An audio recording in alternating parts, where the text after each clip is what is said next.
56 tahun kita semua tunggu, masa sudah tiba. Soalannya ialah, adakah kita berani untuk bangkit menggulingkan sebuah kerajaan yang rakus, yang zalim, yang rompak negara selama 56 tahun ini?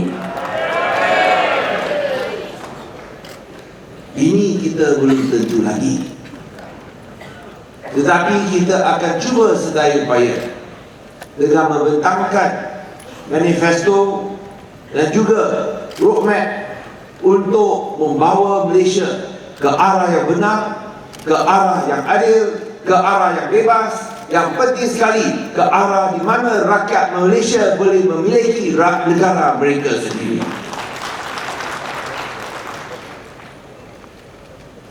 Pilihan raya yang akan datang bukan sekadar peluang untuk mengatakan tidak kepada pemerintahan Barisan Nasional dan Perdana Menterinya Dato' Sri Najib Tun Razak, tapi ia juga peluang bagi rakyat Malaysia untuk mengatakan tidak kepada gejala rasuah, politik perkauman dan kezaliman Barisan Nasional yang telah menindas rakyat selama ini. Ia juga merupakan peluang untuk memulakan satu budaya dan model politik baru, iaitu politik berdasarkan perbahasan, berdasarkan idea-idea baru, berdasarkan dasar, dan bukanlah berdasarkan politik perkauman, ekstremisme dan penipuan. Rakyat mahu menilai pemimpin-pemimpin mereka atas kemampuan mereka menguasai dasar-dasar yang boleh membina negara, bukan atas kecelikan mereka untuk membuat fitnah ataupun mengkritik, mencela dan mencaci pemimpin-pemimpin pembangkang dengan pelbagai fitnah yang jahat sekali. Oleh itu, kita harapkan bahawa Perdana Menteri Malaysia dan juga pengurusi Barisan Nasional boleh memberanikan diri untuk berdebat dengan Dato' Sri Anwar Ibrahim ataupun Tok Guru Dato' Hadi Abdul Rahman. Janganlah sebaliknya berselindung di belakang tabir kuasa Perdana Menteri atau pejabat Perdana Menteri dengan menabuh fitnah yang baru-baru ini membuat tuduhan dia bahawa DAP menindas agama Islam. Macam mana DAP menindas agama Islam bila Islam adalah agama persekutuan, di mana perlembagaan DAP pun telah memasukkan istilah yang digunakan dalam perlembagaan persekutuan bahawa dalam perlembagaan DAP menegakkan agama Islam sebagai agama persekutuan di Malaysia.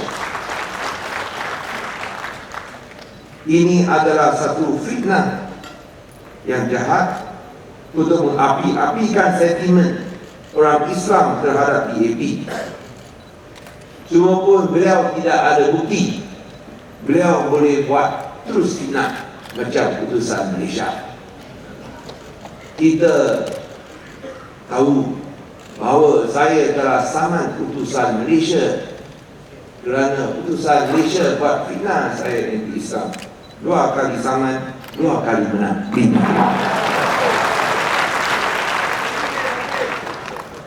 Tuan-tuan puan-puan yang dihormati sekalian, rekod DAP adalah jelas sekali. Kita tidak pernah anti-Islam atau anti bukan Islam. Di bawah perlembagaan persekutuan, Islam sebagai agama persekutuan dan juga agama-agama lain mempunyai hak dan kebebasan untuk mengamalkan agama masing-masing. Ini adalah pedoman dan ini adalah panduan yang diamalkan selama ini oleh parti DAP. Dan kalau kita lihat selama ini dalam pemerintahan Kerajaan Negeri Pulau Pinang, dan saya sebagai Ketua Menteri Pulau Pinang. Tidak boleh dinafikan bahawa Kerajaan Negeri dalam 2 tahun ini telah pun menambahkan peruntukan untuk hal ehwal Islam berkali-kali. Memberikan tanah bernilai 80 juta ringgit untuk membina Ibu Pejabat Mahkamah Syariah Pulau Pinang, menggantikan bangunan 2 tingkat dengan bangunan 7 tingkat, mendirikan tapak pentasbih haram, menambahkan ilawan bulanan 80% kepada Tok Siak dan Bila, mengiktiraf para hufaz dan memberikan peruntukan tahunan kepada sekolah agama rakyat. Jangan juga lupa, apabila Datuk Seri Najib Tun Razak nak bagi lesen judi bola kepada sebuah syarikat kronia, Kerajaan Negeri Pulau Pinang adalah negeri pertama yang mengharamkan lesen judi bola di Malaysia. Dan seterusnya memaksa Datuk Seri Najib menarik balik lesen judi bola. UMNO yang bagi, DAP pula yang kena. Model politik yang kita hendak amalkan bukanlah berdasarkan siapa boleh lebih pandai buat fitnah atau siapa boleh lebih pandai benci. Yang kita nak ialah berdasarkan prinsip, berdasarkan polisi atau berdasarkan prestasi. Saya rasa ini yang dinanti-nantikan oleh rakyat, kerana rakyat tak mau lagi ditipu dengan permainan sentimen. Rakyat mau dipimpin oleh parti yang boleh menunjukkan prestasi yang baik untuk mengubah cara hidup rakyat Malaysia.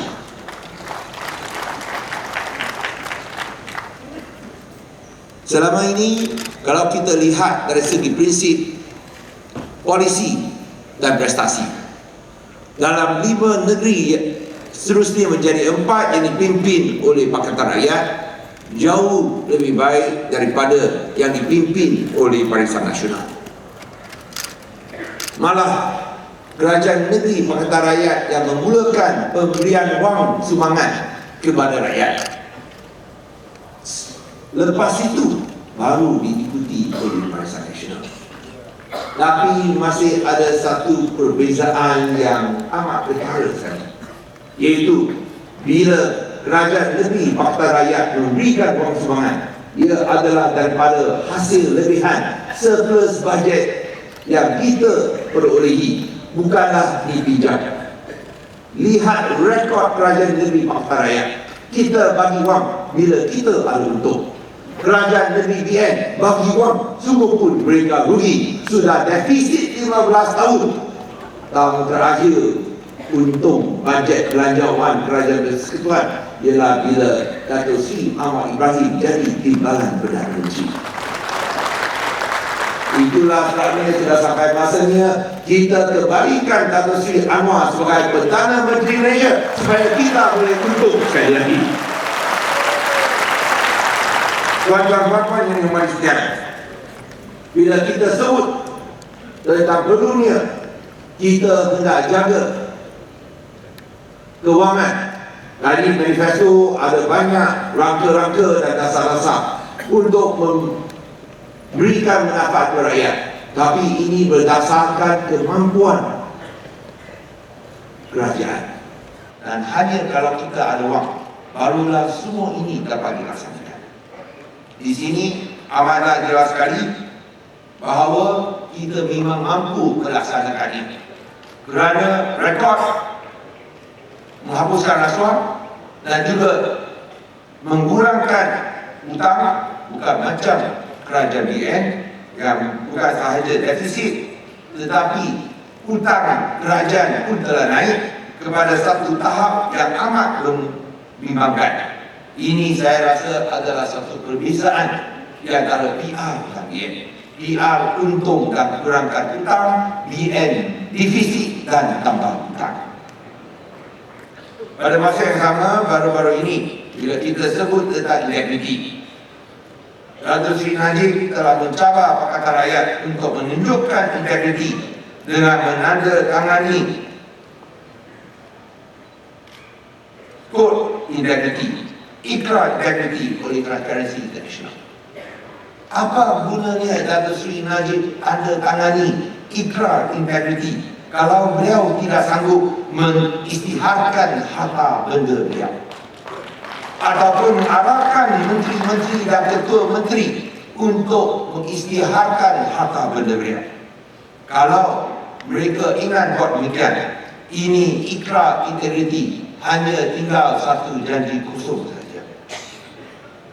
Di sini saya rasa bila kita sebut tentang keperluan untuk hapuskan rasuah, tentu rakyat akan tanya, apakah kebaikan untuk mereka? Saya berani sebut di sini, pengalaman dalam Pulau Pinang telah tunjukkan kalau kita berani hapuskan rasuah, bukan sahaja rakyat akan dapat wang sumbangan, tapi kita boleh lihat urus stabil dan keadaan di negeri yang dikuasai oleh Pakatan Rakyat akan jadi lebih bersih, lebih hijau, lebih selamat dan lebih sihat. Ini tidak perlu dinafikan sama sekali. Untuk rakyat Malaysia, sekiranya kita dapat hapuskan rasuah, saya rasa faedah adalah seperti berikut. Untuk orang Melayu, semua pun kerajaan BN telah menyatakan mereka memberikan 54 bilion ringgit dengan saham sama orang Melayu dan orang Bumiputera. Tapi bila kita tanya sama orang Melayu, tak ada seorang pun yang dapat saham, tak tahu mana saham itu pergi. Kalau Pakatan Rakyat memerintah, kita akan siasat, kita akan paksa mereka yang telan 52 bilion ringgit saham muntah keluar bagi balik sama orang Bumiputera dan orang Melayu. Sama untuk orang Cina, skandal pelabuhan bebas kerang, sehingga hari ini wang ini tak dapat cari balik. Kalau kita memerintah, kita akan siasat, kita akan paksa mereka yang telan 14 bilion ringgit ini muntah keluar bagi balik untuk pendidikan Cina dan sekolah-sekolah Cina. Sama juga dengan orang India, skandal mereka masih belum selesai. Skandal Lebuh Raya Utara Selatan, 3 bilion ringgit sudah lari. Kalau kita memerintah, kita akan siasat, kita akan paksa mereka yang telah wang ini, 3 bilion ringgit akan dipulangkan kepada orang India di Malaysia. Sama juga di Sabah. Sabah, kita akan paksa, kita akan pastikan mereka yang telah wang muntah keluar, pastikan kita dapat hapuskan kemiskinan sama sekali di Sabah dalam 5 tahun Pakatan Rakyat memerintah. Di Sarawak pun serupa, kekayaan keluarga pemimpin Barisan Nasional, kita akan pastikan semua akan dikongsikan bersama dengan rakyat Sarawak. Dan untuk memastikan bahawa mereka tidak boleh lepaskan begitu saja, saya akan sarankan kepada kepimpinan Pakatan Rakyat, arahan pertama, sebaik kita menjadi kerajaan di Putrajaya ialah untuk mengarahkan semua lapangan terbang di Malaysia, semua lapangan terbang di Malaysia tidak boleh membenarkan private jet terbang keluar dari Malaysia.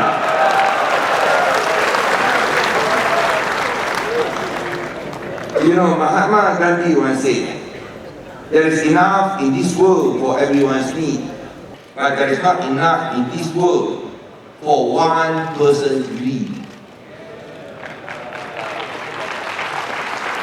Itulah sebabnya kita harus memastikan sikap tamak haluba oleh pemimpin-pemimpin Barisan Nasional akan menjadi satu babak hitam sejarah di Malaysia. Kita hanya boleh lakukan dengan memastikan ia menjadi sebahagian daripada undang-undang.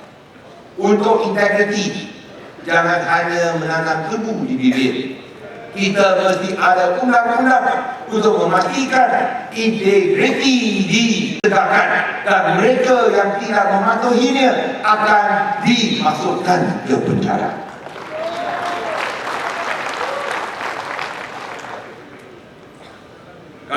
kita lihat cabaran yang dihadapi oleh negara yang terus ditadbir oleh Barisan Nasional, saya rasa ia amat membingungkan. Dari aspek hutang, kalau tak dapat dibayar, hutang sekarang 502 bilion, termasuk contingent liability contingent adalah lebih 600 bilion ringgit, ataupun 22 ribu ringgit setiap seorang rakyat Malaysia, tak kira dewasa atau kanak-kanak. Dengan kata lain, setiap anak yang dilahir di Malaysia akan dilahirkan dengan beban hutang sebanyak 22 ribu ringgit setiap orang. Hutang sekeliling pinggan. Saya percaya rakyat Malaysia tak mahu hutang sekeliling pinggan, seperti yang kita lakukan di negeri Pakatan Raya. Di Pulau Pinang, kita telah kurangkan hutang daripada 630 juta ringgit kepada tinggal 30 juta ringgit saja. Dan saya percaya Pakatan Raya dalam 5 tahun pemerintah akan berjaya untuk menghapuskan kemiskinan bukan sahaja di Sabah tetapi di seluruh Malaysia. Sama seperti yang dilakukan di Pulau Pinang pada tahun ini, Pulau Pinang akan jadi negeri pertama yang hapuskan kemiskinan sama sekali dalam memastikan setiap keluarga akan dapat kurang-kurang RM770 sebulan. Kalau tak dapat, kerajaan negeri akan tambah setiap bulan. Inilah yang akan dilakukan oleh kerajaan negeri Pakatan Raya. Saya percaya kalau kita tidak berani ubah kerajaan, aliran keluar wang haram akan bertambah. Sungguh pun Malaysia pada tahun 2010 dalam tangga yang kedua selepas negara China. Tahun 2010 negara China adalah negara terbesar dalam pengaliran keluar wang haram sebanyak 1,300 bilion ringgit. Sedangkan Malaysia adalah 197 bilion ringgit. Tapi kalau kita lihat dalam tempoh 10 tahun ini, jumlah pengaliran keluar wang haram negara China 2001 hingga 2010, negara China 8,360 bilion ringgit, Meksiko 1,450 bilion ringgit, Malaysia tangga ketiga 872 bilion ringgit. Ini adalah angka-angka daripada Washington Global Financial Integrity Report.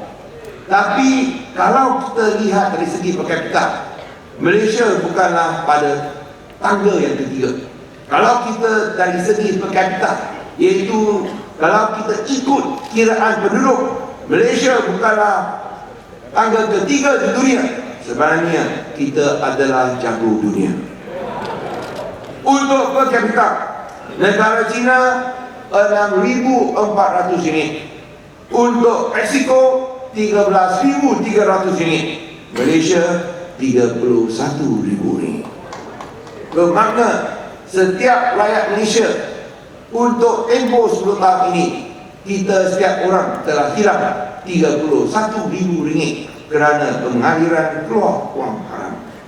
Kalau kita tak mau wang haram lebih banyak lagi keluar, kita mesti pasti BN sudah jadi suatu parti yang tidak jadi kerajaan di Malaysia. Tuan-tuan dan puan-puan sekalian,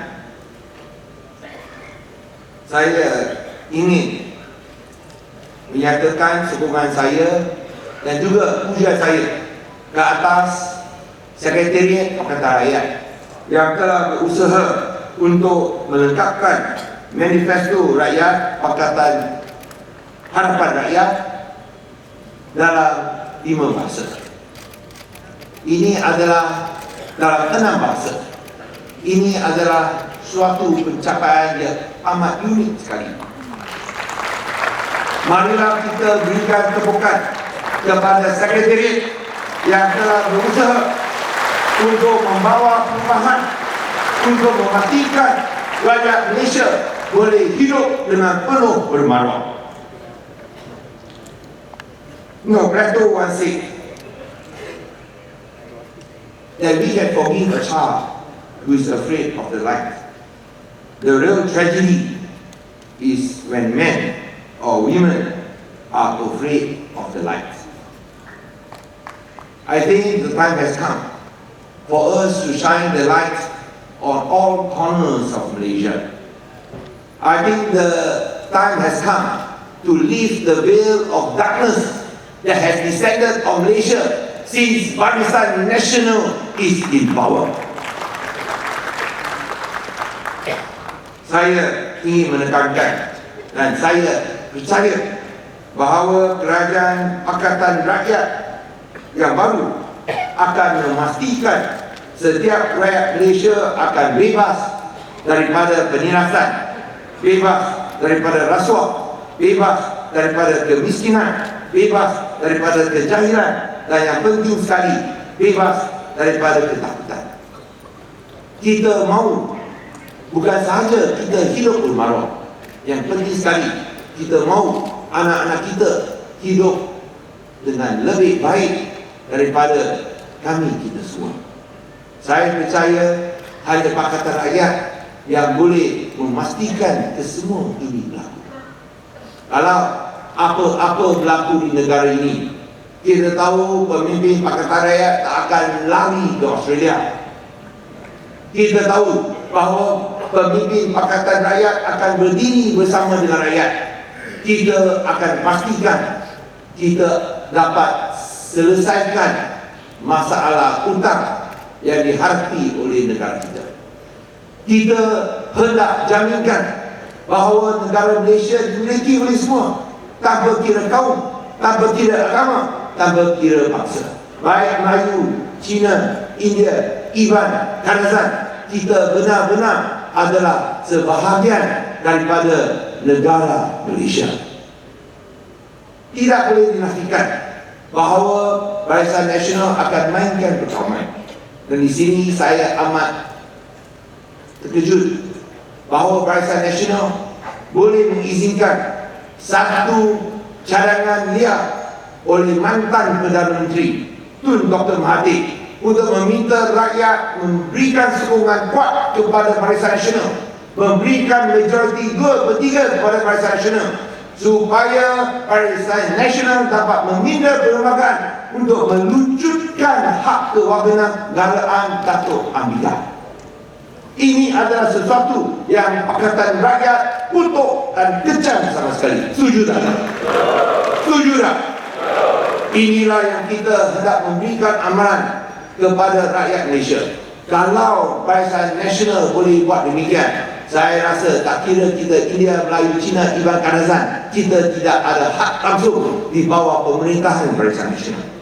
Oleh itu, marilah kita bersama-sama membina sebuah negara Malaysia yang dapat menunaikan impian kita, menjadikan kita semua bangga bahawa kita adalah rakyat Malaysia yang saling hormat menghormati, yang memberikan tempat yang wajar kepada semua orang, dan yang penting sekali, tidak ada orang miskin lagi di bumi Malaysia. Sekian, terima kasih kepada semua.